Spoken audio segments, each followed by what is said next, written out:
너희 중에 선지자나 꿈꾸는 자가 일어나서 이적과 기사를 내게 보이고 너희에게 말한 그 이적과 기사가 이루어지고 너희가 지속하던 다른 신들을 네가 따라 선지자라고 말할지라도 너는 그 선지자나 꿈꾸는 자의 말을 청종하지 말라. 이는 너희의 하나님 여호와께서 너희가 마음을 다하고 뜻을 다하여 너희의 하나님 여호와를 사랑하는 여부를 알려 하사 너희를 시험하심이니라. 너희는 너희의 하나님 여호와를 따르며 그를 경외하며 그의 명령을 지키며 그의 목소리를 청종하며 그를 섬기며 그를 의지하며 그런 선지자나 꿈꾸는 자는 죽이라. 이는 그가 너희에게 너희를 애굽 땅에서 인도하여 하시며 종되었던 집에서 속량하신 너희의 하나님 여호와를 배반하게 하려 함이며 너희 하나님 여호와께서 내게 행하라 명령하신 도에서 너를 빼어내려고 말하였음이라. 너는 이같이 하여 너희 중에서 악을 제할지니라. 아멘. 12장 마지막 절을 보면 내가 너희에게 명령하는 이 모든 말을 너희는 지켜 행하고 그것에 가감하지 말지니라 그랬습니다. 더 이상 설명이 필요가 없는 명료하고 확정된 말씀입니다. 가감하지 말라. 그런데요, 살면서 우리가 개인적으로 잘 몰라서 그렇고 또 자기 편의에 따라서 약간 애매하게 적용할 때가 있고 조금 덜 지킬 때가 있고 열심히 좀 있을 때는 더 지키고 싶어서 애를 쓸 때가 있고 그렇습니다. 그죠? 이 정도도 사실은 없어야 되겠지만 그 정도는 우리 인간의 연약함이라는 범주 안에서 그래도 이해할 만합니다. 근데 우리 하나님께서 명백히 금하시는 것 말하면 의도적인 겁니다. 매우 고의적인 의도를 가지고 하나님의 말씀을 빼버리는 경우입니다. 또는 더하는 경우죠. 우리가 복음서에서 자주 보는 말씀이 있죠. 바리새인과 서기관들 하면서 예수님 말하요. 너희가 조상의 전통, 장로 유전으로 하나님의 계명을 폐하는도다입니다. 그거는 매우 의도적인 겁니다. 살다 보니까 우리가 어떤 전통을 하나 만들었는데 예기치 못하게 나중에 알고 보니까 그게 하나님의 계명을 우리가 어기는 거였어요. 그런 게 아니고 처음부터 어길 요량으로 아니면은 무시하고 살아도 될 정도로 마음을 좀 편하게 할 뜻으로 아니면 자기들의 권위를 성경 위에 높이려고 만든 그런 전통들이 꽤나 많았다는 겁니다. 예수님 당시에. 그래서 예수님과 부딪히는 사람들마다 다 책망을 들었지 칭찬 듣는 경우는 못 봤지요. 전통의 문제로. 오늘 아침에 딱 들은 말씀인데요. 그러면 전통이 불필요하냐? 그렇지는 않습니다. 전통은 우리에게 귀한 것을 전수할 수 있는 수단이기도 합니다. 전통이 없으면요, 하나의 신앙 공동체에 공통된 신앙관이 이어지지가 않습니다. 그래서 전통은 아주 좋은 겁니다. 문제는 예를 들어서 손을 씻는 걸 갖고 따져보면 손 씻는 건 좋은 거예요, 나쁜 거예요? 좋은 겁니다. 좋은 거. 근데 왜 예수님이 손 씻는 문제로 나무랬을까요? 그것으로 사람 됨을 판단했기 때문입니다. 보세요. 손을 안 똑같은 음식인데 손을 씻고 먹은 사람 있고 안 씻고 먹은 사람 있어요. 그럼 어떻게 되죠? 손이 닿는 순간 한 음식은 깨끗함이 유지되고 하나는 손에 묻은 더러운 게 묻어 오염이 되죠. 자, 이게 몸속에 들어갔어요. 그것이 사람 됨에 영향을 미칩니까? 내가 어떤 사람인 것을 좌우합니까? 그러지 않죠. 왜? 마음에 들어가는 거 아니니까요. 요리 들어간 건 마음으로 들어가는데 요렇게 들어간 건 마음으로 들어가지 않습니다. 간혹 요렇게 들어간 것이 마음을 표현하게 하는 경우가 있습니다. 예컨대 술 같은 경우. 예. 그것이 사람을 바꾸지는 않습니다. 원래 그런 인간인 겁니다. 진짜 바뀐 거는 술을 끊을 때 사람이 바뀌었다 그러죠. 뭐가 들어서 바뀌죠? 뭐가 들어서 끊게 하죠? 말씀이 들어가서 하나님의 영이 임하여 변화되는 것입니다. 자, 그런데 말이죠. 문제는 입으로 들어간 걸 가지고 마음에 들어가는 것처럼 그렇게 바꿔서 그 사람의 어떠함, 그 사람 자체를 판단하는 요소로 삼았어요. 하나님이 그렇게 허락하지 않았어요. 하나님은 원래부터 속은 속대로 판단하셨다고요. 그렇게 해서 하나님의 말씀을 꺾어버리고 사람의 말씀을 심어놨단 말이죠. 사람의 말씀, 말, 이런 전통이 유대 땅에 가득하였기 때문에 인간이 어떻게 해요? 죄에서 자유를 누리지 못하고 사망과 죄의 종노릇 하는 거예요. 많이 지키고 뭔가 내가 많이 애를 쓴 것 같은데 하나의 자유를 얻지 못하는 거예요. 그러나 생명의 성령의 법이 오시면 그것들은 다 없애버리고 정말로 우리가 죄에서 자유를 얻게 하시죠. 자, 생명의 성령의 법이 역사하도록 하는 행동 양식들, 교훈들, 이것이 한 공동체와 집에서 전수 내려오고 실제적인 법의 역할을 한다면 그런 전통은 좋은 겁니다. 성경이 얘기할 때 레갑집, 율법에 더하여 지켰죠. 하나님이 얼마나 칭찬했습니까? 그래서 하나님의 말씀에 가한 게 아닙니다. 하나님의 말씀에 깊은 것을 더 열심히 지키고자 한 것입니다. 아시겠죠? 오늘 말씀으로 예를 들면 주 너희 하나님을 사랑하는가 안 하는가 이게 핵심인데 더욱 사랑하기 위하여 그 한 계명 안에서 사랑을 어떻게 하면 지킬 수 있을까? 어떻게 하면 주님을 더 뜨겁게 사랑할 수 있을까를 주님이 주신 지각을 가지고 연구하고 생각해서 그래서 우리 행동 양식으로 만들어낸 겁니다. 그래서 그 레갑집에서는 이거 먹지 포도 먹지 아니하고 성 안에 들어가 살지 아니하고 농사 짓지 아니하고 여기서 오해하면 안 돼서 아까 전통이 잘못된 게 아닌 것처럼 농업이라는 직업이 잘못된 건 아닙니다. 그러나 더욱 하나님을 섬기기 위하여 그 시대를 거스르는 자들도 있는 것입니다. 자, 신앙은요 생각하지 않고 믿는 게 아닙니다. 왜? 믿을 만한 것을 믿어야 되기 때문에 반드시 신앙은 사고와 함께 형성이 됩니다. 그런데 사고를 채워서 논리만 갖다 주고 증거만 갖다 줘도 되냐? 결코 그리 되지 않습니다. 논리와 증거가 버물려진다고 믿음이 만들어지지 않습니다. 하나님의 생명의 말씀 그 자체가 들려져야 되고 성령의 역사를 해야 됩니다. 근데 성령의 역사할 때는 논리와 사고를 작동을 시킵니다. 그래서 우리가 이거는 믿을만하다 라고 여기게 만들고 믿음에 이르게 합니다. 그러므로 우리가 지금 이 말씀도 생각을 하고 듣는 것입니다. 아시겠죠? 자, 가감을 하는 것은 어쩌다 보니 실수로 내가 어겼다는 정도 아니라 의도적으로 빼고 의도적으로 당한 겁니다. 그러면 신뢰가 넉넉하니까 한번 보자고요. 어떤 경우에 가감을 하게 되냐? 바리새인과 서기관 그런 류들은 자기 영광을 위하여 그랬다 그랬습니다. 사람에서 영광을 취하니 어떻게 하나님의 영광을 알겠냐 그랬죠. 사람의 영광, 사람으로부터 의롭다 멀다는 자기 의를 세우기 위해서 하나님의 말씀을 의도적으로 가감하는 사람도 있습니다. 맞죠? 또 하나는요, 철저하게 하나님의 말씀인 줄 알고 그런 경우가 있습니다. 자기 스스로 확인을 안 해본 겁니다. 전해주신 말씀과 비교해보지 아니하고 현재 내가 경험한 것을 우선 제일로 삼는 겁니다. 이런 경우에는 그 마음의 진정성은 그대로 있어요. 나는 하나님을 따르고 싶어. 나는 하나님의 영광을 나타내고 싶어라는 진정성이 있는데 나에게 발생한 사건이 진실하지 않아요. 진실하지 않은 사건을 진정하게 받아들이면 어떻게 되죠? 객관적으로는 틀리게 되죠. 그렇게 범죄하는 경우들이 있어요. 이름하여 거짓 선지자 중에 일부 그런 류가 있습니다. 그렇죠? 예를 들어서 아합의 어떤 뭡니까? 거짓 선지자 이름이 뭐지? 걔가 시드기야인가 하나냐인가 뭐 하나 있어요. 걔가 와갖고 뭐라 하냐면 하나님이 나한테 오지 않냐고 하나님의 영이 어디로 갔단 말이냐. 그 사람은요 하나님의 영이 자기에 있다고 철석같이 믿고 있어요. 물론 거짓말로 그렇게 말할 수도 있어요. 그러나 일단 액면대로 보면 믿고 있는 거예요. 지금까지 하나님의 영이 나와 함께 했단 말이죠. 그런데 지금 내가 본 환상도 뭐 삼지창을 만들어서 전쟁에 이긴다든지 막 이런 것도 하나님의 보여준 거로 나는 그대로 믿고 있어요. 그래서 예레미야 너는 보지도 못한 주제 막 하면서 예레미야 싸우는 거죠. 자, 이런 케이스가 있고요. 어떤 경우는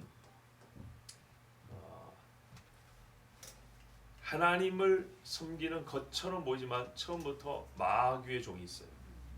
그래서 그런 사람들은 교묘하게 보면 아주 순수성이 떨어져요.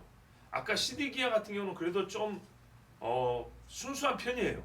그냥 본대로 얘기한 거니까 잘못 본 것이지만, 그러니까 기존에 주시는 하나님의 말씀과 비교를 안 해봤지만 비교되죠. 그렇죠. 최근에 어떤 참 경구를 알아봤는데 그게 뭐냐면 대조성은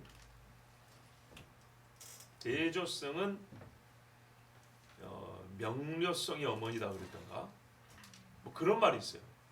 그게 무슨 말이냐면 예를 들어 성경이 이렇게 돼 있어요. 나를 누구와 같다 하겠느냐. 하나님 그러죠. 나를 누구에 비기겠느냐. 나 외에는 다른 이가 없느니라 하면서 하나님이 뭐냐면 스스로 자기를 다른 거하고 대보라 그래요. 다른 종교, 다른 신앙, 자칭 진리라고 말한 것들하고 하나님과 하나님의 말씀을 갖다 대보라 합니다. 대보면 다르다는 게 확실해진다는 거예요. 자, 우리 세계 종교를 구분할 때 여러 이 종교 정말 셀 수 없는 종교들 있죠. 근데 크게 이 세 범주로 나눕니다. 하나는 뭐냐면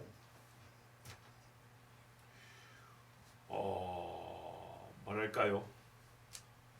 비인격적 궁극적 존재. 비인격적인데 우리의 생사를 좌우하고 우리 삶의 실제를 주관하는 그 어떤 힘이 있어요. 그것을 믿는 종교. 예를 들면 뭐 원리를 믿는 거잖아요. 뭐 힌두교, 불교, 뭐 이런 것들, 뉴에이지 같은 것들. 또 하나는 아주 세속적인 종교, 무신론이라고도 볼 수 있지만 말 그대로 우연을 믿는 사람들. 예. 어쩌다 보니 자연 스스로 되었다는 그런 이유. 또 하나는 인격적 신을 믿는 사람들. 그죠? 그래서 이 셋이 비슷한 것 같아도 제가 이 말씀드리는 이유가 있어요. 비슷한 것 같지만 막상 우리가 따로 볼 때는 비슷한 말들을 써요. 종교들은 보면 종교 용어들이 있어요. 그런데 셋을 갖다 한 자리에 모으면 그렇게 다를 수가 없어요. 즉 우리 삶의 의미를 갖게 하는 그 실제 그분이 누구냐, 그가 누구냐에 대한 이해가 이렇게 처음부터 달라요. 비인격, 우연, 뭐 사실 비슷비슷하죠. 또는 뭐랄까요? 인격적 신. 근데 문제는 인격적 신이라고 하는 종교에 크게 보면 뭐가 있냐? 유대교, 기독교, 알라, 이슬람교 이렇게 돼 있다고요. 그러니까 세상 사람들이 이게 구분 안 되니까 똑같은 줄 알아요. 천주교 더 넣어줄까요? 그런다 그러죠. 근데 이것을 딱 같이 갖다 놓고 보죠? 그러면 그렇게 다를 수가 없어요. 대조를 안 해봐요. 지금 무슨 말이야? 대조할 때는요. 구별점, 구분점이 명확해지거든요. 그 작업은 우리가 필요한 수고예요. 그런 걸 해봐야 돼요. 근데 성경이 명령하고 있다고요. 너 헷갈려? 그럼 갖다 대봐. 잘 모르겠어? 너희 신앙이 왜 이렇게 애매해? 뭐 이렇게 둥글둥글해? 여기는 내가 각을 트라고 했건만. 내가 여기는 뼈조개라고 했는데 왜 이렇게 모든 게 둥글둥글해? 갖다 대봐. 이러면요. 바로 차이가 나게 돼 있어요. 근데 이 차이를 어디서 볼 수 있냐? 삶에서, 솔직히 삶에서 확인하기는 조금 어렵습니다. 물론 삶 중에 종교 행위에서는 차이가 많이 납니다. 그러니까 일상생활에서는 본인들이 이렇게 무슨 행위를 할 때마다 이걸 왜 한다고 말을 하지 않는 이상, 속으로만 생각하고 행동을 하는 이상 잘 드러나지 않습니다. 근데 가장 크게 차이가 나는 순간이 언제냐? 경전과 경전을 갖다 대고 경전과 경전을 해석할 때입니다. 이런 표현도 있어요. 옛날 사람들은 성경을 부정해서 하나님을 배반했지만 요즘은 해석으로 배반한다고 그랬어요. 그래서 같은 성경을 갖고 있지만은 아까 말했던 뭐 이슬람은 성경을 코란이죠. 하지만 걔들로 일부 구약 성경을 뭔가를 좀 가져옵니다. 자, 같은 성경 가지고 보세요. 어떻게 해석하는가? 천지 차이입니다. 그러기 때문에 사실은 엄밀히 말해서 그 주장하는 바와 믿는 바의 실제 가운데로 들어가면 똑같은 종교는 없습니다. 근데 똑같은 종교는 없는데 각 종교는 궁극적 실제, 바로 그분을 믿으라고 한단 말이죠. 우리 삶의 끄트머리, 영원한 삶에 관한 진리 주장을 하고 있단 말이죠. 그러니까 이거는 미안하지만 일치될 수가 없어요. 일치를 시킨다고 노력하는 것 자체가 무의미한 일이에요. 본래 성질상 그게 안 되는 거예요. 그런데 억지로 하게 하겠다는 거예요. 제도로만. 찢어진 살로 꼬매놓으면 붓긴 하죠. 그런데요, 종교, 신앙은 그렇게 되는 게 아니에요. 그런다고 잡아 다 죽여야 된다, 막 싸워야 된다, 이건 아니에요. 하나님께서 명하시는 범주에서 하면 돼요. 어떤 경우는 내버려 둬라. 어떤 경우는 죽여라. 어떤 경우는 가서 부지런히 살펴라. 어떤 데는 끝까지 기도해라. 그렇죠. 예, 어떤 경우는 인내라. 어떤 경우는 내가 해결할 텐데 너는 신경 쓰지 마라. 그런 때들이 다 있어요. 그렇기 때문에 우리는 그때그때마다 하나님께 여쭈면 되는 겁니다. 그런데요, 다시 말씀드립니다. 이만큼 중요한 게 바로 진리예요. 우리는 교회를 갔더니 뭐가 좋았다가 아니라 진리이기 때문에 믿어야 되는 거예요. 우리 신앙을 확실히 봐야 됩니다. 예, 정말 진리는 도덕의 최상급이 아니에요. 진리는 살아봤더니 뭐가 유익하다는 실용주의 이게 표본으로 우리가 진리를 추구하는 게 아니에요. 그것은요, 반드시 옳고 우리의 모든 것을 주관하는 절대 원칙, 절대 원리이기 때문에 믿는 거예요. 그래서 이거는 엄밀히 말해서 증거로 잘 안 돼요. 왜요? 절대 원리인데 세상에 있는 것 중에 절대적인 게 없어요. 그렇기 때문에 절대적인 것을 비절대적인 것들이 증명한다는 건 불가능해요. 그래서 소위 증거주의라고 그래요. 증거가 갖춰지면 신앙생활 하겠다. 이거는 원래 안 되는 거예요. 성경에서 보세요. 표적을 보고 믿는 사람이 있습니까? 반석에서 물이 나오는데 그것 마시고 하나님 앞에 믿음을 지킨 사람 몇 명이나 됩니까? 없지요. 바로 그래요. 믿음의 눈을 갖기 전에는 주의 빛 안에서 빛을 본다 그랬죠. 믿음의 눈을 갖기 전에는 사실상 모든 기적이 불신의 이유로밖에 보이지 않습니다. 그러니까 믿음이라는 것은 하나님의 선물이라고밖에 고백할 수가 없어요. 그러나 한편 우리가 증거가 부족하지 않기 때문에 그 증거 자체가 부재한 게 아니라 실제 확인한 거니까 책임은 있는 겁니다. 우리의 타락한 본성은 하나님께 그 타락함에 대한 책임이 있는 게 아니라 인간에게 있습니다. 그러므로 역시 책임은 인간에게 있다는 것도 우리는 절대 부정할 수 없습니다. 자, 이 진리의 말씀을 우리 하나님께서 우리에게 부족하지 않을 만큼 줬어요. 부족하지 않을 만큼. 베드로후서 3장에 보면 뭐라고 되어 있습니까? 형제들아, 주께는 하루가 천년 같고 천년이 하루 같다는 것을 이 한 가지를 잊지 말라 그랬죠. 이 말이 해석이 어렵습니까? 조금 이제 유식하게 말하면은 뭐 카이로스, 크로노스, 뭐 복잡한 이야기인데 그런 게 아닙니다. 쉽게 생각하세요. 여러분, 천년이 우리 눈앞에서 펼쳐진다고 생각해 보세요. 근데 무언가를 기다리는 시간으로 천년이라고 생각을 해보세요. 지루해 죽겠죠. 못 견디겠죠. 죽어요, 죽어 진짜. 군대 3년 옛날에 어른들 그거 견디려면 정말로 힘든데 천년을 무슨 수로 기다립니까 사람이. 근데 천년에 비해서 1년은요 엄청 짧죠.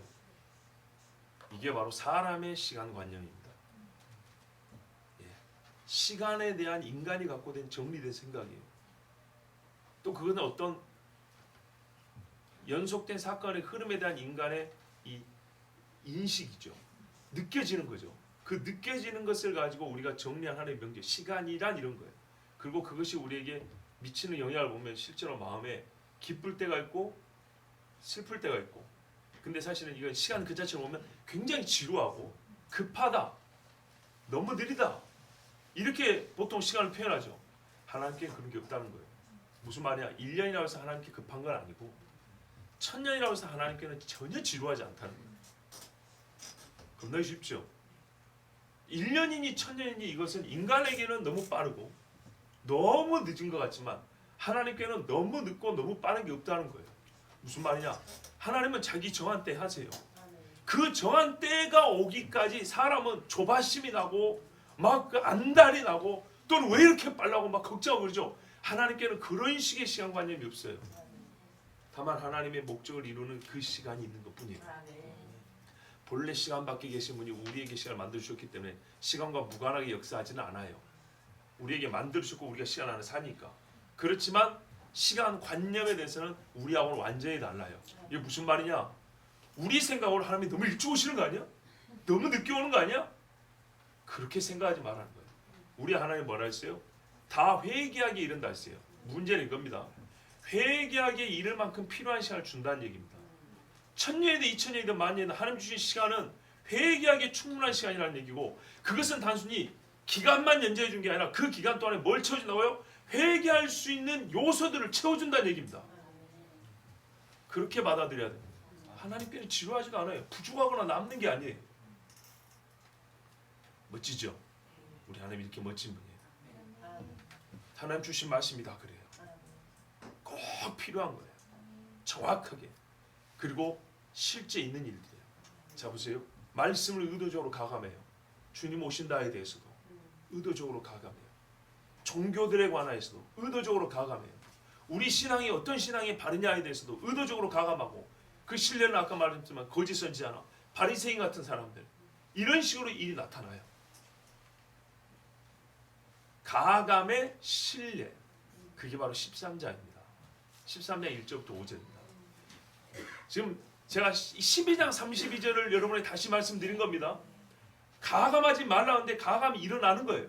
그런데 이 가감이 어떤 의미냐면 어쩌다 보니까 그런 게 아니라 의도적인 가감이라는 거예요. 의도적인 가감. 근데 그 의도적인 가감, 혹시 우리가 그럴 수 있나 하지만은 실제로 발생한다는 거예요. 대표적인 케이스가 뭐냐면 바로 이런 경우다. 이런 경우에는 의도적인 가감이 일어나는데 문제는 너희가 그 의도성도 파악하지 못하고 그 가감에 자연스럽게 너희가 동참하는 사가 되어버린다는 거예요. 그래서 가장 위험한 케이스를 주님이 말씀해 준 거예요. 아시겠죠? 자, 다시 보세요. 그러면 가감하면 안 되는데 너희 중에 선지자라고 일컫는 자가 일어날 거라는 거예요. 앞으로 일어난대요. 그런 인간이. 꿈꾸는 자가 일어난답니다. 이적과 기사를 보인답니다. 와, 이 세 사람이요. 각기 한 종류만 해도 대단한데 이 세 가지를 한 세트로 해버리면 엄청 대단하죠. 그렇죠? 뭐 예언도 하지 막 꿈꾸고 막 해석해주지 막 하지. 그죠? 거기다가 뭐예요? 이적과 기사 막 이 뭔가 뱀이 지팡이 되게 하고 지팡이가 뱀 되게 하고 피 물 되고 물 피 되고 이야 이런 사람들이 믿을까 안 믿을까요? 믿죠. 우리는 가끔 오해하는 경우가 있어요. 이런 이야기하면 우리 시대하고는 거리가 멀다고 생각하는데 여러분 자칭 이적과 기사를 행한다는 사람이 옛날에 많을 것 같습니까? 요즘에 많을 것 같습니까? 사실 세어보면 요즘이 더 많습니다. 예? 예언한다는 인간들이 옛날에 많을까요? 요즘에 많을까요? 요즘 훨씬 많아요. 훨씬 많아. 여기서 우리가 짚고 나갑시다. 옛날에 선지자니 예언자니 꿈꾸는 자니 또는 이적과 기사를 행하는 자니 고대 사회에서는 그런 게 많을 줄 알아요. 아닙니다. 어떤 이스라엘 한 시대는요 이런 사람이 전무할 때도 있었어요. 전무할 때. 예를 들면 모세가 광야에서 하나님 앞에서 이 백성을 다스리는 그 40년 중에 어느 한때는요 배도자도 없었고 어느 한때는 반란 자도 없었고 불평하는 자도 없었고 참 좋았을 때가 있었어요. 막 출애굽했을 때. 그죠? 막 출애굽했을 때 좋았어요. 말 그대로 모세 한 사람 선지자예요. 근데 좀 가니까 그 자리를 넘보는 사람이 있었어요. 하나님께서 막 처음 세울 때는 아론 한 사람 제사장이에요. 근데 좀 지나니까 제사장 되어 있다는 사람이 일어난다니까요. 일어나요. 이런 인간이 일어난다. 근데 문제는 그 짧은 시간에 일어나니까 공모 내지는 거기에 동참하는 사람의 수가 많습니까? 적습니까? 엄청나게 많아요. 우리도 제사장 해보겠다고 하는 고라 일당이 몇 명이었어요 도대체. 예, 향불 들고 오라니까 아니 나는 됐습니다 해야 되는데 그래 한번 대봅시다. 아까 그랬죠. 대보면 자기가 깨지는데 건방지 하나님 앞에 그래 대봅시다 하고 나도 향불 준비해 우리도 지팡이 들고 오고 이런 방자한 인간들이 얼마나 많은가 봐보세요. 일어나요. 지금 그 사람들이 다 죽고 다시 한번 한편으로 누룩을 제한 때가 됐어요. 그래서 이제 가나안에 들어갈 준비가 됐어요. 여호수아 같은 사람만 있으면 좋겠죠. 갈렙 같은 인간만 남아야 정상이겠죠. 아니라는 거예요. 좀 있으면 일어나요. 그런데요 진짜 무서운 건 이거예요. 예전에는 자리 하나 내놓으라고 싸운 거예요. 우리도 좀 사람 앞에서 높아지겠다고. 그런데요 이야 이 사람은 단수가 높아요. 나 높여달라 소리 안 해. 나는 진리를 말하고 싶을 뿐이야. 내가 꿈을 꿨는데 하나님께서 이렇게 말씀하시가요. 얼마나 신령합니까? 이렇게 나오면 사람들이 더 잘 속습니다. 왜요? 옛날에 자리 다툼하는 꼴을 봤어요 이미. 이 좀 생소하거든요. 그렇죠? 엄밀히 말하면 모세 시대에 모세의 필적하고 모세의 자리를 넘보는 사람이 있었지만 이게 무슨 말이에요? 모세 선지자로서의 정체성 그것을 나도 갖고 있다. 나도 하나님의 음성을 듣는다. 이게 지도자는 되고 싶었지만 나도 하나님을 직접 만난다. 이런 사람은 없었어요. 하나님이 그래서 뭐라 했어요? 미리암과 아론 보고도 니들이 그래 지도자가 인정한데 모세하고 너희는 다르다. 내가 모세는 직접 만나서 얘기한다. 그 너희들은 꿈이나 뭐나 조금 환상이나 좀 보는 놈들이 가끔 있지. 이렇게 완전 나누라고 그랬어요. 근데 모세가 죽고 난 다음에는 고만고만한 인간들이 많이 나타나는데 그들 중에 어떤 사람들이 있냐? 하나님의 말씀을 이제는 자기들이 본 것을 가지고 가감하는 자들이 있는 거예요. 그러니까 이들의 미혹이 전보다 훨씬 심각하고 무서운 겁니다. 자, 요런 사람들이 나타날 것이기 때문이라입니다. 1절의 말씀은 가감하지 말라. 그런데 너희에게 내가 왜 가감하지 말라고 하냐? 얼마 있지 않아서 어떤 류의 사람들이 일어날 것이기 때문인데 그들은 예언자요 환상을 꿈으로 보면서 너희에게 또 기적과 이적으로 자기들의 말의 신빙성을 증거하는 그런 인간들이 나타날 것이다. 그러니까요, 고대라고 하지만 기적을 행하는 사람은 정말 희귀하단 말이죠. 그 평시에 보지 못한 희귀한 현상을 일으키니 그들의 말의 신뢰성이 높아질까요? 떨어질까요? 높아지죠. 희귀하다니까요. 옛날에서 마술 부리고 기적을 행한 사람이 많았던 게 아니라고요. 희귀한 그 일이 눈앞에서 일어날 때, 그리고 그들이 전과 다른 무슨 새로운 소식을 전해줄 때 사람들은 그것을 믿음과 금방 결합시킨단 말이에요. 광야에서도 그런 기적이 없는데도 불구하고 반석에서 물을 내는 기적은 오직 모세만 하죠. 그런데도 불구하고 사람들은 자기 욕심 때문에 모세를 대지하는 지금까지 이뤘는데 이제 기적까지 보여줘 보세요. 요한계시록 보십시오. 우상을 세우고 말을 하게 한다잖아요. 하늘에서 불이 떨어지는 준 엘리야적 기적을 행한다잖아요. 죽은 것처럼 해서 살아난다. 예수님 비슷하게 한다잖아요. 그러니까 사람들 어떻게 해요? 믿어버려요. 이것이 그래서 제일 큰 미혹이고 지옥으로 하는 지름길입니다. 신장로입니다. 새로 닦아놓은 큰 길입니다. 모세는 가장 위험한 이 한 가지를 우리에게 경고합니다. 반드시 그런 사람들이 일어난답니다. 이것이 모세의 예언입니다. 실제로 일어났습니까? 안 일어났습니까? 일어났습니다. 이제 왕정시대 봐보세요. 수백 명씩 일어납니다. 비율로 보면 몇백 대 1입니다. 참 선지자가 1이면 거짓 선지자는 300, 400씩 됩니다. 자, 이런 사람들이 뭐라고 하냐? 왜 의도적이라 하냐? 2절 보세요. 자기들이 꿈꿈을 말하면서 네가 본래 알지 못하던 다른 신들을 우리가 쫓아 섬기자 하며 이렇게 말한다.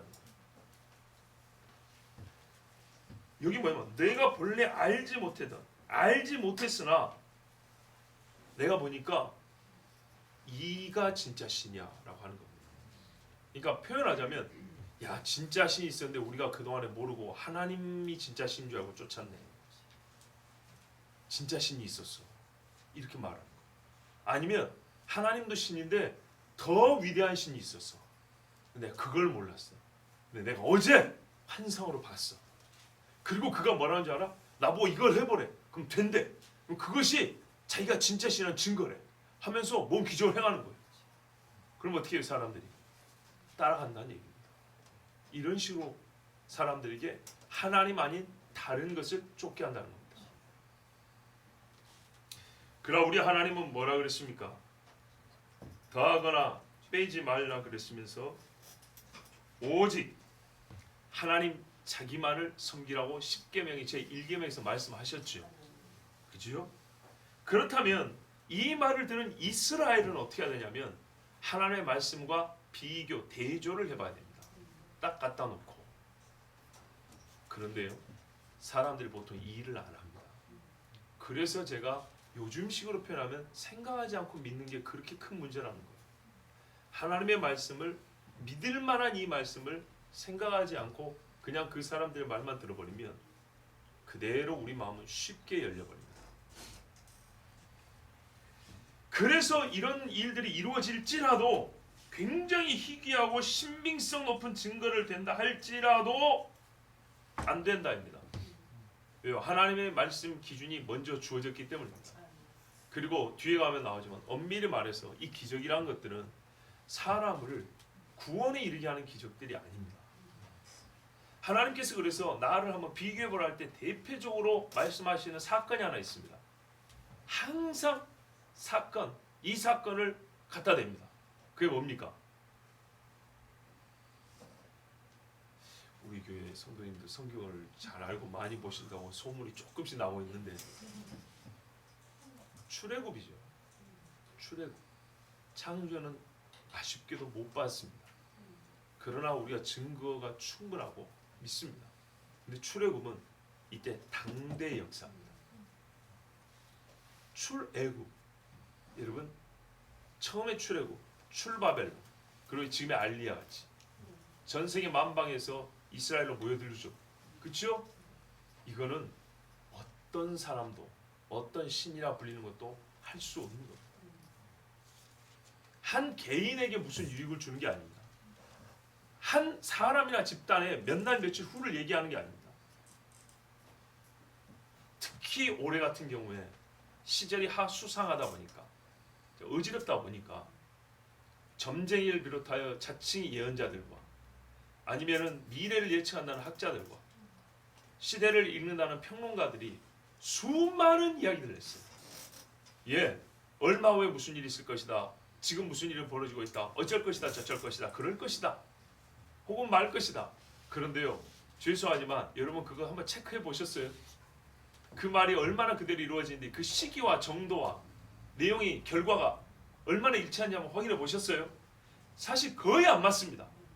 그런데 내 마음에 드는 말이 인터넷에 유튜브에 나오는 순간 우리는 혹하고 들어가죠. 근데 사실 거의 다 안 맞습니다. 시간이 가면 갈수록 그들의 미시적인, 사실 그들은 아주 조그만 것밖에 내다보지 못해요. 미시적인 그것도 잘 안 맞습니다. 근데 하나님 말씀 보세요. 4,000년 전에 일어난 게 4,000년 후에 딱 맞아 떨어져요. 이런 일이 사람의 머리로 가능합니까? 절대 불가능합니다. 수학적 확률 가능성이 물리적 현실 세계에서 불가능한, 거의 잘 안 되는 이유가 뭐라고요? 변수가 많기 때문입니다. 변수요. 모든 게 종이에 적어지는 고정된 게 아니라고요. 사람의 삶에는요, 바람 부는 것도 풍향이 이리 왔다 저리 왔다 변수가 많은 거예요. 그 변수는 무수합니다. 정도도 다르고 때도 다릅니다. 그를 사람은 다 예측할 수 없고 귀신은 알지 못합니다.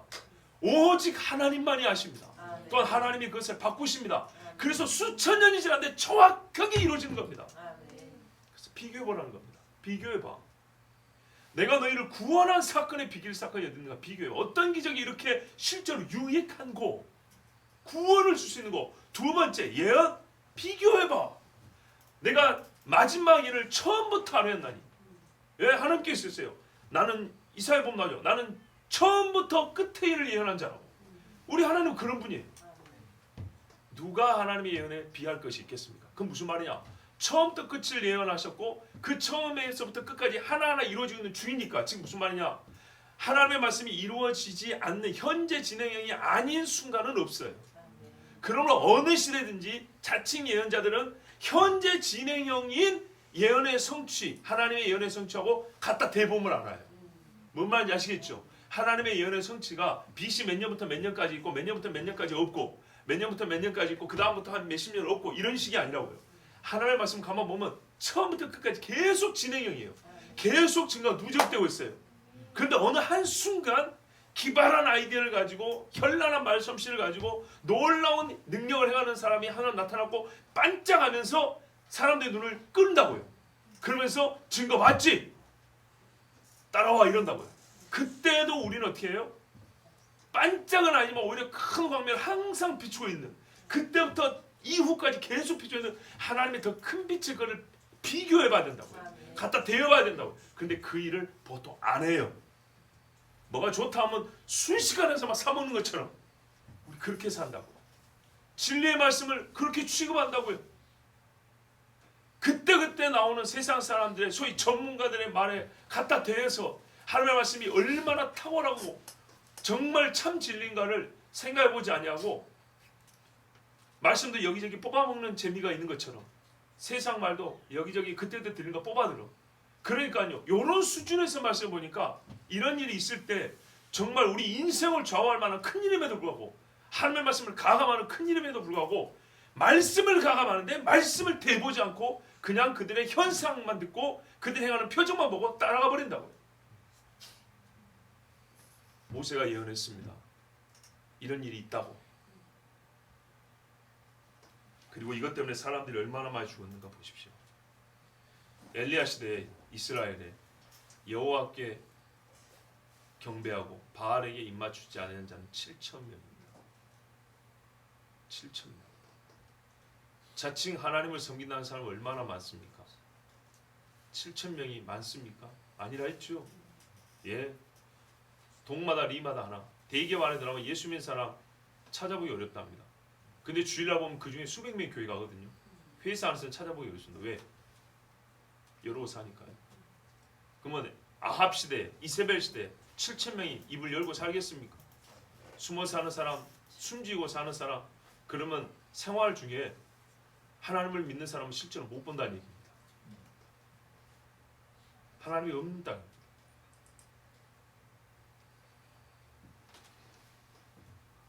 시편 138편 1절 2절에 내가 전심으로 주께 감사하며 신들 앞에서 주께 찬양하리다. 내가 주의 성전을 향하여 경배하며 주의 인자하심과 성실하심을 인하여 주의 이름에 감사하리다. 거의 비슷한 말이 반복됩니다. 하나님께 감사하고 경배하고 성전을 향하여 하나님께 기도하고. 왜? 이는 주께서 주의 말씀을 주의 모든 이름 위에 높게 크게 하셨습니다. 가장 고사한 것, 높고 아름답고 귀한 것이 하나님의 말씀이라고. 근데 이것에 비견해보지 않아요. 갖다 대보지 않아요. 과연 그들의 꿈이라는 것이 하나님의 말씀에 맞는가? 엔드, 그들의 꿈에 대한 해석이 하나님이 이미 주신 말씀에 부합한가? 이것을 우리가 생각해보지 않아요. 그래서 우리 하나님 뭐라 합니까? 너는 그 선지자나 꿈꾸는 자의 말을 청종하지 말라. 그런 케이스는 백발백중이답니다. 어떤 사람이냐? 너희 하나님 여호와께서 너희가 마음을 다하고 성품을 다하여 너희 하나님 여호와를 사랑하는 여부를 알려 하사 너희를 시험하심이라.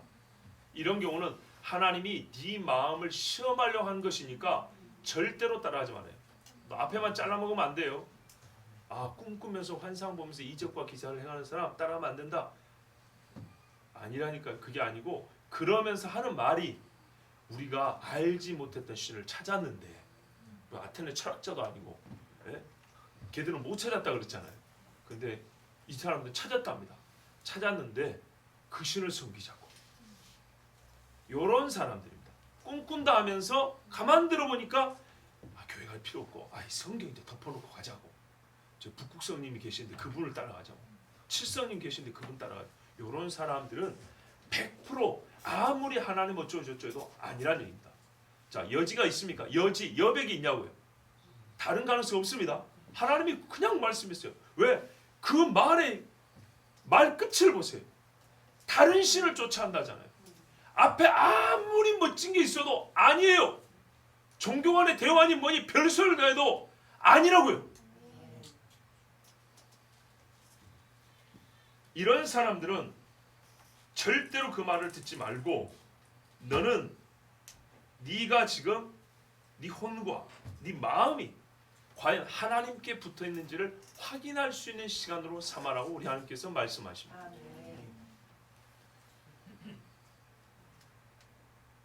하나님께서 예전에 저희 집안에 저희 할아버지 오형제인데 둘째 할아버지가 믿음이 정말 좋으세요. 이분이 가끔 우리 집안 모임을 가면 몇 년에 한 번씩 뵈는데 상당히 엄격한 분입니다. 네. 아주 엄격한 분인데, 그래서 인간적으로 매력이 별로 없는 분이에요. 근데 저는 좀 매력이 있어요. 왜냐하면 그 엄격함이 자기에게 적용이 돼가지고 꼭 후손들에게 자기가 젊을 때 하나님 앞에 죄졌던 걸 얘기를 해요. 회계 집사하면서 돈이 남았대요. 돌 나간 게 아니고 장부를 몇십 번을 봤는데도 돈이 남더래요. 딱 맞는데 남는 거예요. 그래서 갖고 갔대요. 젊을 때. 근데 나중에 어떤 목사님 통해서 부인하는데 혹시 하나님 것 도둑질 하는 사람 손 들어보라 그러더라고요. 그래가지고 제가 옛날에 어쩌고저쩌고 하는데 당장 회개하셔. 그래갖고 그걸 어떻게 갚았다더라. 하여튼 더 갚은 건 하여튼 그렇다 했어요. 근데 그분이 하신 말씀이에요. 그렇게 뭡니까? 그 자기 자신을 이렇게 말하면서 후손들에게 하나님 말씀을 잘 지켜야 된다. 네, 이렇게 말씀하시는 그분이 계십니다. 제가 아까 이제 그분 이야기하면서 좀 다른 이야기를 하려고 했는데 순간 까먹었어요. 그렇게 엄격하신 분이 뭐라고 우리에게 교훈을 하셨는데 죄송합니다. 순간 까먹었어요. 자, 하나님 아버지 앞에서 우리의 마음과 성품이 하나님을 사랑하는지 우리 그분이 뭐라 하냐면 저한테 물어봤어요. 성경에 보면 반석을 쳐서 물을 낸 경우가 있고 반석을 명하여 물을 내는 거 있다. 어찌 된 거냐? 모순이냐? 성경을 많이 보이시거든요. 이게 벌써 11년 전에 여쭤본 겁니다. 물어보신 겁니다, 저한테. 그래서 저는 눈에 보이는 대로 얘기했습니다. 다른 사건입니다. 다른 사건입니다. 하나는 앞에 있었던 거고 하나는 뒤에 있었던 겁니다. 성경 분명히 했다 했습니다. 쳐서 물렸다 하고 하나는 명해서 물렸다고 그랬다 했습니까? 쳤더니 물이 나오고 명했더니 물이 나오고 다르잖아요, 분명히. 근데 우리는 물이 나왔다, 반세에서 물이 나왔다는 공통점 때문에 하나인데 이거 다르게 기록한 거 아니냐? 아닙니다. 여러분, 광야 생활할 때 한 곳에 머물러 있었습니까? 아니죠. 한 곳에서만 물이 없었는 모양이죠? 아니죠. 옮겨갈 때마다 물이 없었어요. 그래서 약간 비유적으로 말했어요. 광야에서 반석이 따라다녔는데 이 반석은 그리스도다. 이런 말씀까지 있잖아요. 예. 그걸 정말 이거 상상력 풍부하게 하면 어제 봤던 바위가 여기 있지? 그렇게 해도 나는 뭐 과히 틀리지 않다고 봅니다. 아주 어린아이처럼 순수해 보면 그 정도는 무슨 말이냐면 가는 데마다 물이 필요했어요. 가는 데마다 물이 필요한데 하나님께서 모세와 아론도 테스트를 좀 해보려는 거예요. 왜? 이 사람들이 이미 분기탱천에 있거든요. 이 화난 상태에서 하나님이 완전시킨다고 해서 하나님의 의를 이루느냐 아니면 자기의 의를 내세우느냐. 하나님의 의는요, 하나님의 명리 입에서 나오는 말씀이 결과까지 직선으로 가야 하나님의 의가 나타나는 거예요. 뭐가 끼어들거나 삐뚤어지면 안 되는 거예요. 근데 거기서 내가 물내랴 하더니 성전 가서 쳐버렸죠. 하나님의 영광을 나타내지 않았다 그랬어요. 물은 줬어요. 바로 그겁니다. 결과는 나타나지만 하나님께서 그 일을 해석할 때 하나님의 영광을 가져가 버렸다고 말씀하는 경우도 있는데, 하물며 그런데 하나님이 물을 주시면서도 그런 경우가 있는데, 이 거짓 선지자들, 이 약한 자들은 말이죠, 뭐 하나 하나님께 난 게 있겠습니까? 하나님이 그때는요 백성들을 테스트하마다 모세와 아론을 테스트하는데 모세와 아론이 일생에 충성하다 거기서 꼬꾸라졌죠. 분명 하나님 말씀했어요. 그래서 가나안에 못 들어간다고 그랬어요. 그들이 구원을 못 받았다는 게 아니라 우리 이것은 어떻게 해요? 하나의 하나님 말씀의 시험, 하나님 우리를 시험하는 것이 무엇인가를 가르쳐주는 귀한 교훈적인 사건입니다. 예표는 예표입니다. 전체 실제를 다 말해주는 건 아닙니다. 자, 하여튼 하나님께서 이런 사람을 보낼 때는요 1차적으로 뭘 보라고요? 내가 하나님 앞에 얼마나 충실한가, 내가 무엇을 가지고 믿는가. 봐보세요. 이 표적을 따라가고요 꿈과 환상을 따라가는 사람은 쉽게 말하면 마음에 말씀이 없는 거예요. 내가 누구를 믿는가, 무엇을 근거로 믿는가, 어떻게 믿는가, 그 무엇을 근거로 믿는가 할 때 그 무엇이 내 마음에 어디에 위치해 있는가, 성경이라는 것이 도대체 내 마음에 어디에 위치해 있는가, 이걸 확인해 볼 수 있는 시간이라고요. 마음을 다하라는 것은 남김없이라는 말도 있죠. 전체라는 말이에요. 이거 면적으로 하면요 이 끝에서 저 끝까지, 깊이로 말하면 입구에서부터 바닥까지, 아니면 땅에서부터 하늘까지 모든 것이 하나님의 말씀 진리에 사로잡혀 있어야 돼요. 그런지 아닌지를 보겠다는 거예요. 거기에 빈 공간이 있으면 들어온다고요. 뱀이 하와에서 하나님 말씀 하나만 살짝 빼놓으니까 거기로 뱀이 들어가잖아요. 그러면 게임이 끝나는 겁니다. 그래서 뭐라 하나님께서 너희가 분을 내도 밤에까지 분을 내지 말아야 될 것은 인간이 얼마나 약하냐. 하나님은 우리의 성정을 잘 알아요. 밤에는 사람이 솔직히 더 포악해집니다. 그래서 밤에 선한 일이 나오는 법이 별로 없습니다. 거의 거꾸로 밤에 악을 계획하고 행하는 경우가 훨씬 많죠. 그러니까 뭐라 그래요? 분을 내도 밤까지 와서 틈을 주지 마라 그럽니다. 그죠? 사람을 죽이려도 보통 밤에 가죠. 그러니까 뭐래요? 솔로몬의 호위병들을 보라. 밤의 두려움으로 인하여 칼을 찾도다. 우리 하나님 신명기 말씀합니다. 8장 1절 6절에 내가 오늘날 명하는 모든 명령을 너희는 지켜 행하라. 그리하면 너희가 살고 번성하고 여호와께서 너희 열조에게 맹세하신 땅에 들어가서 그것을 얻으리라. 과연 이들의 기적이 우리를 살게 하는 것일까요? 옛날에 말씀드렸죠. 많이 말씀드렸죠. 이래갖고 숟가락을 꼽으렸는데 못쓰게 만들 뿐이지 펴지는 못하더라고. 그거 써먹습니까? 내 하나님 여호와께서 이 40년 동안에 너로 광야의 길을 걷게 하신 것을 기억하라. 이는 너를 낮추시며 너를 시험하사 내 마음이 어떠한지 그 명령을 지키는지 아니 지키는지 알려 하심이라. 너를 낮추시며 너로 줄이게 하시며 또 너도 알지 못하며 내 열조도 알지 못하던 만나를 내게 먹이신 것은 사람이 떡으로만 사는 것이 아니요 여호와 입에서 나오는 모든 말씀으로 사는 줄을 너로 알게 하려 하심이라.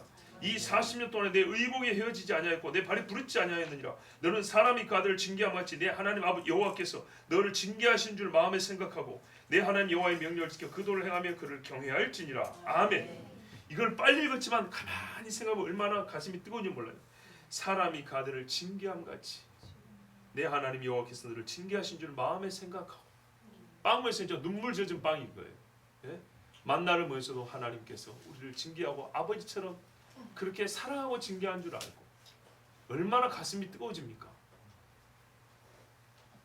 그런데 사람들이 이 거짓 선자의 말을 듣고 혹하고 그들의 기적을 보고 따라갑니다. 바알볼의 사건을 보세요. 기적은 없었어요. 여인들을 폄훼하는 말 아니니까 이해하십시오. 이쁜 여자들 거기에 쫙 세워놓으니까 전부 다 따라갔어요. 그죠? 큰일 납니다. 돈 몇 푼 주니까 발람은 가다가 돌아와가지고 그 못쓸 계략을 가르쳐줬어요. 4절 보십시오. 너희는 너희 하나님 여호와를 순종하며 그를 경외하며 그 명령을 지키며 그 목소리를 청조하며 그를 섬기며 그에게 부종하고. 이거는 그들을 따르지 말고 해야 할 일이면서도 요 일을 똑바로 하면 그들을 따르지 않을 수가 있어요. 이 말씀 안에서는요, 그들을 처리하는 말은 있지만 그들을 어떻게 이길 수 있다는 말씀은 없어요. 죽이는 것은 우리가 물리적 힘으로 가능하지만 끌려간 마음을 어떻게 할까요? 벌써 삐뚤어서 따라가고 있는 마음을 어떻게 하죠? 진짜 중요한 건 이거죠. 왜요? 마음이 끌려면 그 사람들을 지금은 돌로 쳐 죽인다 하더라도 좀 있으면 내가 그런 인물이 될 수 있어요. 우리 중에 그런 사람 계속 나올 수 있지 않겠습니까?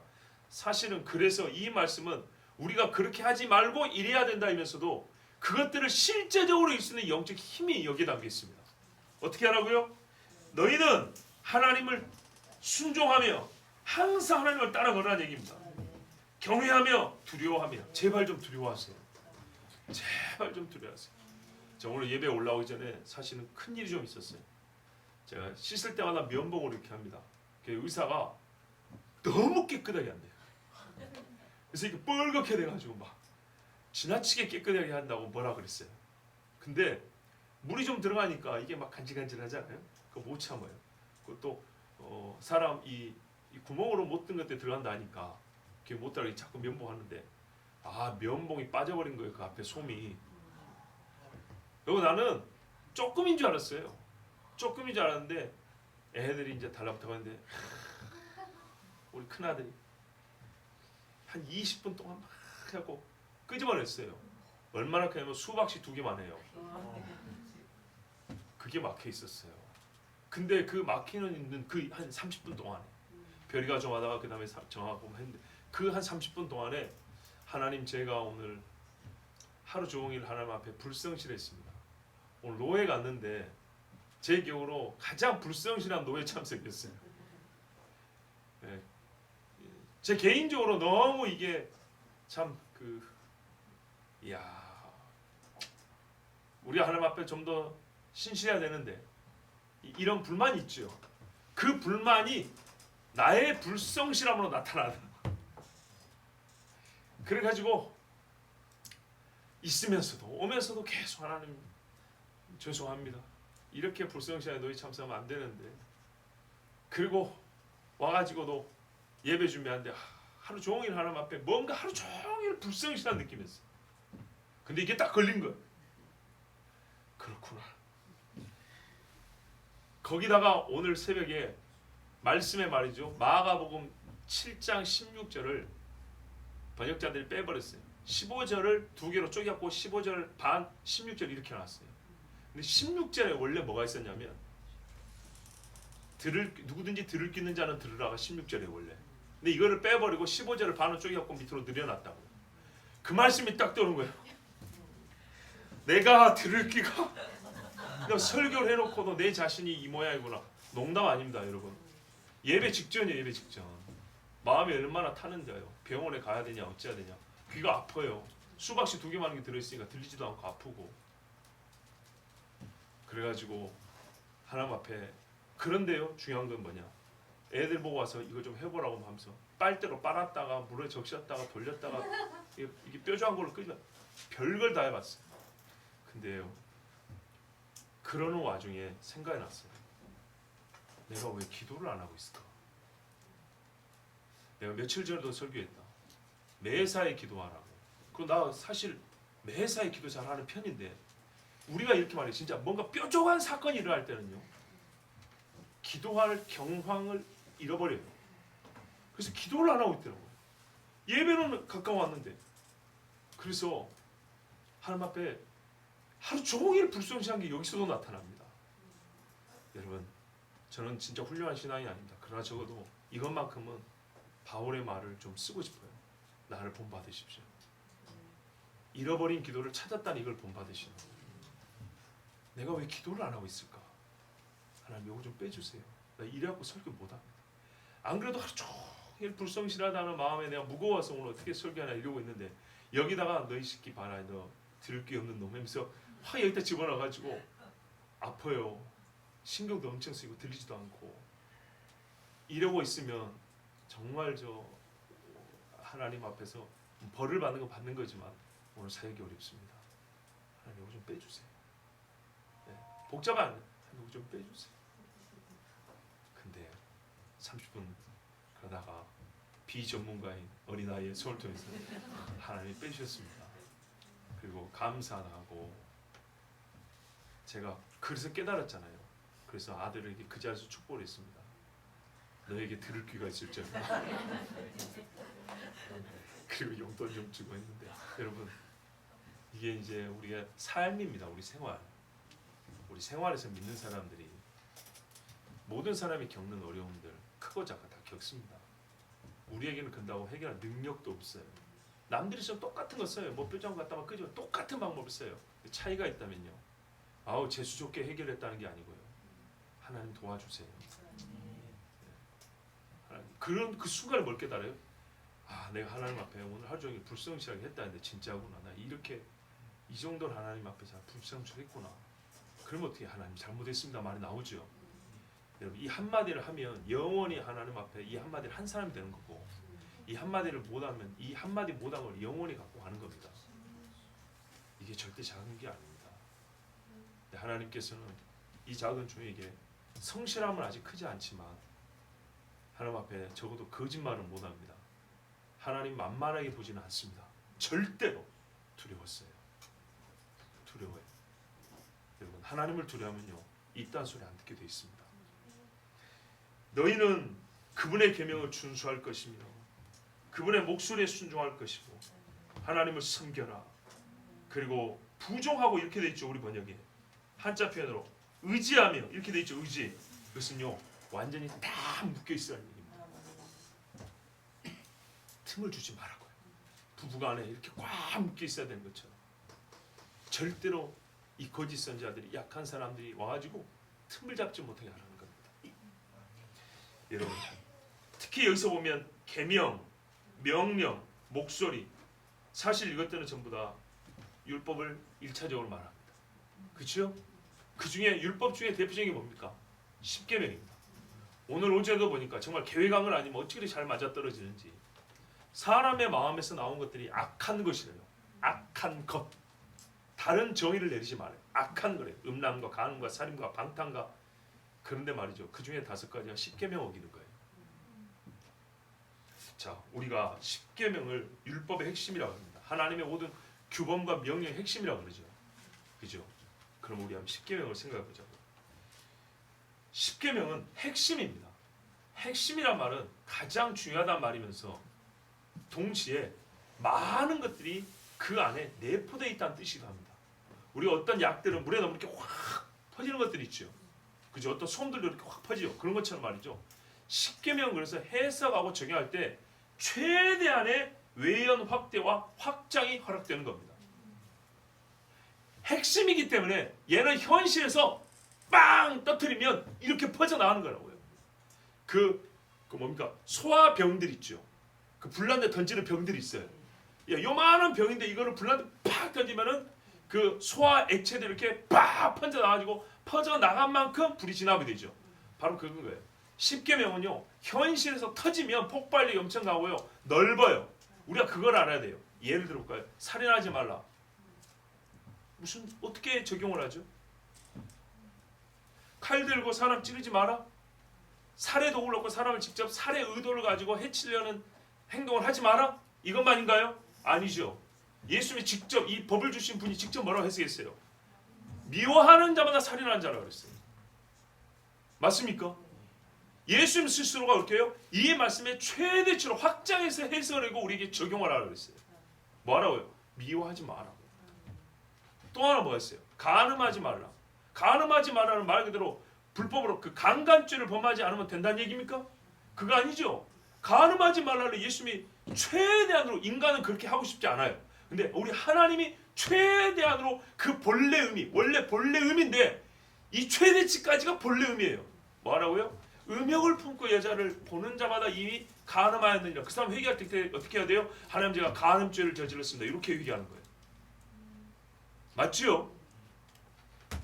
십계명은 본래 해석 적용할 때 최대한으로 확장해서 적용하는 겁니다. 그 말은 가장 적극적으로 해석해야 한다는 얘기입니다. 그래서 뭐라 합니까? 자기로 행동을 해서 죽이는 것뿐만 아니라 부자기로 죽이는 것, 아무것도 안 함으로써 죽일 수도 있다는 것. 그럼 어떻게 해요? 살리도록 애를 써야 되는 겁니다. 그렇죠? 짐승도 자빠졌으면 일으켜주고, 형제가 위험을 처했으면 구해주고, 그러니까 어떻게 해요? 속옷달라 하면 겉옷도 주고. 맞습니까? 이게 십계명의 해석 방식입니다. 하나님이 가르쳐주신 방식이에요. 자, 그렇게 한번 보자고요. 이 사람, 이 거짓 선지자, 그냥 거짓 선지자 부를게요. 선지자 노릇하니까 이 거짓 선지자가 절대 어기면 안 되는 한 계명을 지금 어기라고 한 겁니다. 그게 뭡니까? 1계명입니다. 1계명. 다른 신이 있다는 겁니다. 그러면 이걸 어떻게 써야 한다고요? 다른 신을 섬기지 말라는 것은 섬기지 않게 하기 위해서는 이 말씀을 최대한 확장해야 된다고요. 종교다운 주인이, 종교 간의 대화니 이딴 것들 안 된다고 말입니다. 아시겠죠? 부정적으로 하면 역시 최대한으로 이 일을 막아야 되는 겁니다. 안 되게 해야 됩니까? 어떻게 해요? 그래서 죽이라는 거예요. 제1계명을 최대치로 우리가 확장 적용하는 것이 마땅하기 때문에 조금이라도 1말이라도 1계명을 어길 수 있는 빌미가 주어지고 틈이 생기는 것을 절대 허용하지 않기 때문에 아예 싹을 자르는 겁니다. 그래서 그 일을 행하는 사람은 죽이는 것이고요. 그 일이 우리 속에 들어가면 이것들은 처음부터 저 멀리서부터 밀어내야 되는 겁니다. 본래 말씀 그렇게 적용하는 거예요. 10계명. 어느 정도까지 지켜야 되냐? 단 하나의 우상 숭배 이유를 갖고 있으면 안 됩니다. 이 경우에는 좀 저거 들으면 안 될까? 저 경우에는 저기 따라가면 안 될까? 불가능합니다. 일말의 혼합신앙을 일으킬 빌미도 제공받아서는 안 됩니다. 조금이라도 하나님을 섬기는 마음을 약화시키는 것이 내 속으로, 내 귀로 들어오는 것을 허락해서는 안 됩니다. 그래서 내가 또 어리석게도 그 말을 따라 중얼중얼 거리는 것을 한 번이라도 해서는 안 됩니다. 그 자체가 우상 숭배입니다. 음욕을 품을 때마다 간음죄를 저질렀으면 되죠. 그렇게 따지면 우리가 제1계명을 얼마나 많이 어겼는가 봐보세요. 갑자기 저 큰 나무와 산을 보니까 괜히 뭐 경외심이 드는 순간 하나님 기뻐하지 않습니다. 하늘을 바라보라. 저 한천 초목을 만드신 하나님을 찬송하 이래야 되는데 괜히 거기에 막 겁이 나버리고, 이런 일을 우리가 허락해서는 안 되고요. 이런 것은 하나님 앞에 회개해야 되는데 하물며 대놓고 다른 신을 섬기자. 이 사람이 있으면 어떻게 될까요? 이 사람이 만든 무엇인가가 이 시대와 그 신앙 그룹의 전통이 될 수 있겠죠. 그렇죠?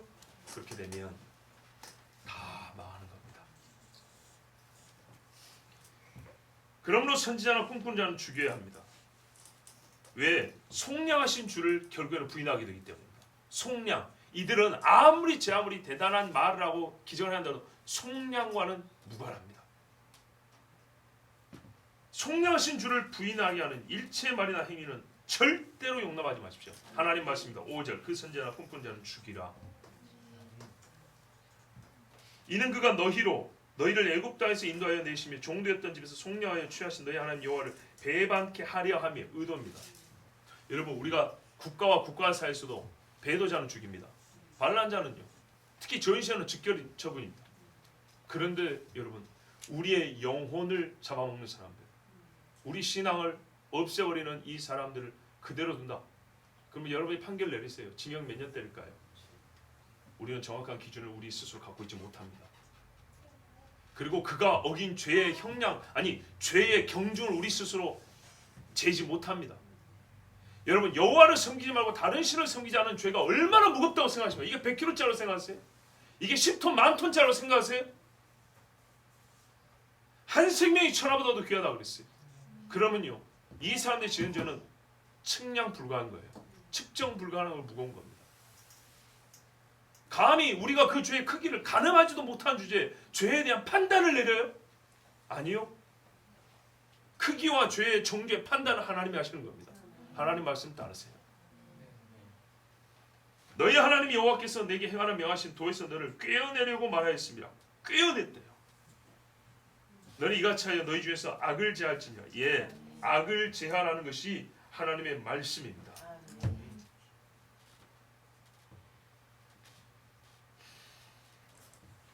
이 악을 그대로 두면 어떻게 되냐? 12장 32절을 어기게 돼요. 하나님의 말씀을 가감하게 돼요. 가감하면 어떻게 된다고요? 진리가 없어져요. 진리는 그 절대성과 완전성을 갖고 있기 때문에 절대성과 완전성에 흠결이 생기면 절대적이지 않고 완전하지 않으므로 진리가 아닙니다. 뭔 말인지 아시겠죠? 예, 진리는 100%일 때 진리라는 거예요. 그리고 이 거짓 선지자들이 하는 게 뭐예요? 하나님의 말씀 빼버렸는데 다른 신을 섬기지 하지만 궁극에 가서는 속량하신 주를 잊게 만듭니다. 궁극이 아니라 사실은 처음부터 그럽니다. 그래서 구원론을 바꿉니다. 우리 인간은 신을 섬길 때 우리 인간에게는 종교의 씨앗이 있다고 하는데 칼빈 말로. 왜냐하면 창조주를 찾게 하려고 하시는 그런 게 있는데 헛된 걸 쫓다 보니까 거짓 걸 쫓는데 보통 거짓 것을 쫓을 때 자기 불안을 해결하고 죽음 이후의 공포와 두려움을 어느 정도 해소하고 싶어 가지고 찾는단 말이죠. 그렇기 때문에 어떤 종교든지 약간의 소위 고등 종교를 하는 데는 죽었지만 삶과 죽음은 끊어지지 않는 연속 이런 괴상한 소리 하는 인간들 빼고 괜히 죽음을 낭만적으로 미화하는 그런 인간들 빼고요. 죽음을 현실 그 자체로 받아들이는 사람들 중에는요. 자기 죽음 사후 세계를 보장해 줄 만한 신을 찾게 돼 있어요. 그런데 신을 바꾼다는 것은 곧 이 사후 세계에 대한 인식과 사후 세계를 보장해 주는 존재를 바꾸는 것과 같은 말이에요. 그런데 그래서 마귀가 속량하신 주를 배반하게 만든 거예요. 그러면 우리에게서 뭐가 없어질까요? 구원이 없어지죠. 구원이 없었다는 증거가 어떻게 나타날까요? 구원의 기쁨이 없어져요. 사라져가요. 다윗 당장 떠오를 겁니다. 다윗이 계명을 어겼습니다. 간음하지 말라. 살인하지 말라. 계명을 어겼어요. 그리고 다윗이 제일 괴로웠던 게 뭡니까? 제일 괴로운 것이 구원의 기쁨이 없어져 버렸습니다. 옛날에 사울의 손에서 벗어날 때 얼마나 기뻤어요. 골리앗이 있을 때 얼마나 기뻤어요. 하나님의 곰과 사자의 발톱에서 건질 때 얼마나 기뻤어요. 아무것도 먹을 것도 없고 도망다니는데도 하나님 먹을 걸 주시고 또 뭡니까? 저기 그 블레셋 블레셋 가드 왕한테 가가지고도 죽을 뻔했는데 하나님이 살려주고 얼마나 기뻤습니까? 그런데 구원의 기쁨이 없어져 버렸대요. 서서히 생기가 빠져나가시 구원의 기쁨이 빠져나가 버립니다. 죄를 지으면 질수록 비례해서 빠져나갑니다. 또 하나는 뭐가 들었어요? 주의 성신을 내게서 거두지 마옵시고. 구원과 성신의 연결성을 보세요. 구원의 기쁨이 없어지는 중간에 성령의 능력이 없어져 버립니다. 하나님의 영이 나한테서 멀어진다는 느껴집니다. 여러분 이거는요 부정한 이 없으리라. 하나님의 계명을 지킬 때마다 하나님의 영이 나한테 가까이 계시다는 것을 못 느끼는 사람이 없고요. 하나님의 말씀을 어길 때마다 주의 영이 나한테서 멀어지는구나, 내가 주를 멀리 떠나겠구나 걸 모르는 사람 아무도 없어요. 그걸 인정하지 않냐고 둘러대려고 세상에서는 또 거짓말을 주는데 그것을 받아먹지 않는다면 괴로워서 견딜 수가 없어요. 속량하신 주를 없애버립니다. 이 기적이란 것이 그 순간 멋들어지고 재밌는 것처럼 보이지만 점점 우리 속에서 뭐가 있냐, 뭐가 없어지냐, 속량하신 하나님, 구원의 기쁨이 없어져 버립니다. 그러니 그 마음에 하나님이 있겠습니까? 없지요. 주의 성신이 없는데 뭐가 있어요? 하나님께서 확인해 본다잖아요. 네 속에 무엇이 있는지 내가 시험하려 합니다. 여러분, 하나를 빼게 되면 결국 다 빼버리게 됩니다. 그리고 끝내 하나님을 잃게 됩니다. 가감하지 마십시오. 솔직히 여러분 아마 예상했을지도 모르는데 오늘 같은 말씀에는 신뢰를 들 게 제법 많습니다. 우리가 아는 세상이나 우리 뭐 교계에서나 신학계에서나 신뢰될 것들이 적지 않습니다. 그러나 그는 신뢰들은 오늘 많이 들지 않습니다. 그러니까 성경 그 자체를 우리가 이해하고 해석하고 또한 성경 안에서 이 말씀의 신뢰를 찾아 듣는 것으로도 충분합니다. 여러분, 내 스스로 하나님의 말씀을 빼고 더합니까? 들을 귀가 있어야 합니다. 들을 귀가. 작년에 성지순례 갔을 때 정말 하나님의 은혜고 여러분도 너무 도와주셔서 너무 감사한데 정말 잊을 수 없는 좋은 시간이었는데 마지막에 김종철 감독이 마지막 밤인가 그 같이 간 분들 앞에 이제 본인 마지막 그 간증하면서 소감을 좀 얘기하다가 몇 사람 불렀어요. 근데 저보고 한마디 해달라고 그랬어요. 제가 그랬어요. 감히 내가 이스라엘 처음 가가지고 뭘 안다고 말하기도 어렵고 그리고 뭘 더하고 뺄 것도 아니고 나는 그냥 그 자체로 들어오는 것, 그것이 다 감사하고 기뻤어요. 그래서 그랬어요. 성경에 나온 말씀대로 예수님이 그랬잖아요. 내 눈이 보는 거로 복이 있고 내 귀는 듣기 때문에 복이 있다 그랬어요. 그래서 제가 목사님 나와서 소감 한 말씀 하시죠. 그래서 정말 참 낯선 분들 앞에 서가지고 긴 말을 할 수도 딱 그 말씀이 떠올랐어요. 예, 저는 제 눈이 보았으므로 복이 있고 들었으므로 복이 있습니다. 감사합니다. 이러고 내려왔습니다. 하나님께서 예수님이 걸으셨던 그 땅과 예수님이 다시 오시는 그 길을 보게 하셨어요. 나는 첫날 그걸 보고 더 이상 안 받았다고 수백만 원 돈이 아깝지 않다고 그랬어요. 예, 그 많은 돈을 들고 8일 일정을 왔지만 첫날 하루 예루살렘 성전에 올라간 그 한 가지로 나는 모든 것을 다 받고 모든 것을 다 받았다고 여겼어요. 그 뒤에 것은 있어서 감사했지만 없어도 괜찮다고 할 정도였어요. 그래서 거기서 겪는 모든 것들을 그냥 다 보는 족족 감사하고 듣는 모든 것이 그냥 그대로 나에게는 은혜였어요. 자, 여러분, 가감하지 마세요. 하나님 말씀 보는 눈이 복이 있고요, 듣는 귀가 복이 있습니다. 하나님의 말씀은 날마다 듣고 사십시오. 안 들으면 막아버립니다. 하나님의 말씀 날마다 보고 사십시오. 안 보면 어둡게 하십니다. 하나님의 말씀을 행하십시오. 안 걸어가면 걸려 넘어지게 하십니다. 하나님의 말씀 손으로 행하십시오. 안 하면 손이 말라 비틀어지게 하십니다. 하나님의 말씀은 생명입니다. 의와 진리와 생명이 주께 있고 주의 말씀에 있습니다. 기도하겠습니다. 우리 함께 기도합니다.